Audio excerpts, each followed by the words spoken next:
My name's Joe Montgomery. I'm Chief Executive of the Urban Land Institute here in Europe. The Urban Land Institute is a professional body of property investors, property developers right across Europe. We basically help people to do better building, better development, and we help people who are trying to develop cities and urban communities.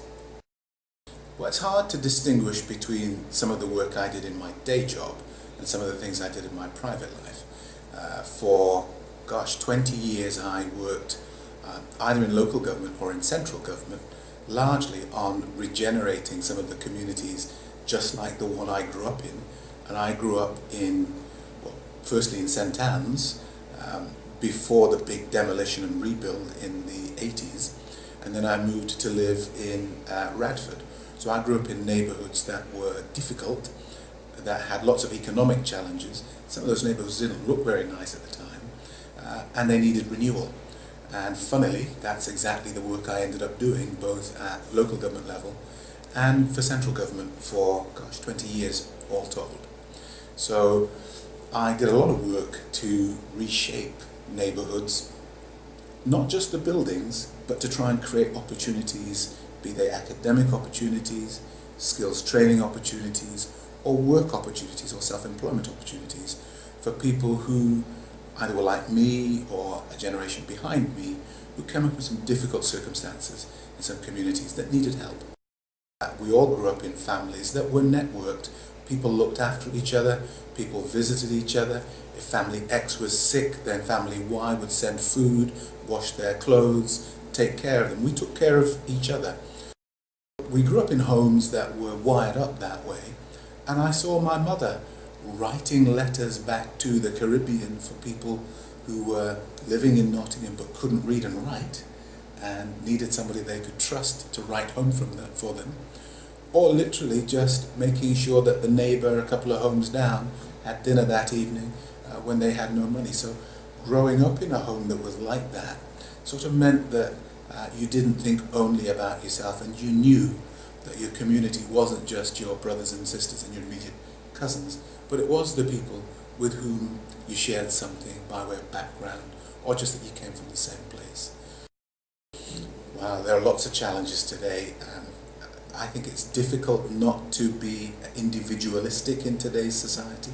It's difficult to try and remember that many of us do share a heritage, share background, and share values.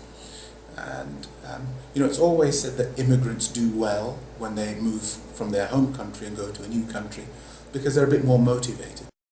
What is surprising to me is that younger generations can sometimes be a bit more individualistic and not build that sense of neighbourliness and community on the one hand. And secondly, that sometimes we forget what we're doing here. We may not look the same as English people because we came from somewhere else to pursue opportunities. And I think it's worth making sure that our young people remember why we came. Remember that we came here to better ourselves. Remember that we came here to take full advantage of the educational opportunities and the learning opportunities. What am I most proud of in my community work? I don't really know. I'd say that there were times when I felt good about helping raise money for disaster relief in Jamaica.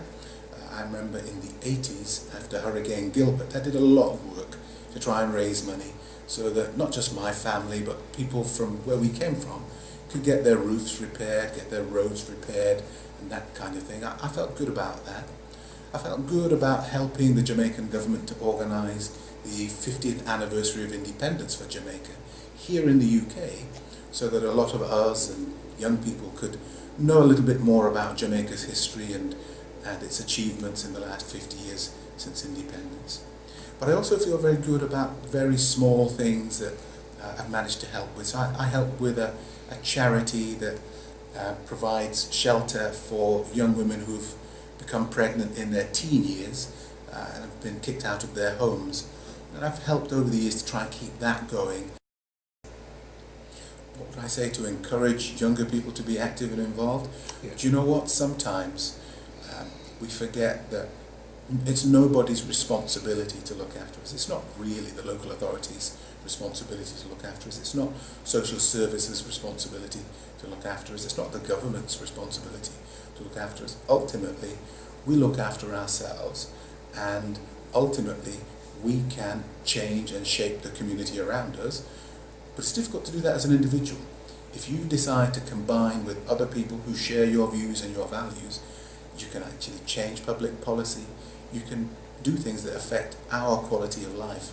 And so my only thing would be to remind people, you can be much more powerful than you think if you decide to group together with other people, amplify your voice, and take action. You can force through the political system people to be responsive to you because you have a vote and your opinion matters. And at times, especially when elections are due, make sure they know what you want, and make sure they link the idea that your vote comes with the responsibility for them to deliver the outcomes you need. So on the one hand, get involved, make the political system respond to your requirements. At the other end, be assured that the self-help approach is the one that really endures, and where you, together with people like you, can do things that might solve some of the local problems, either in our individual lives or in our neighbourhood.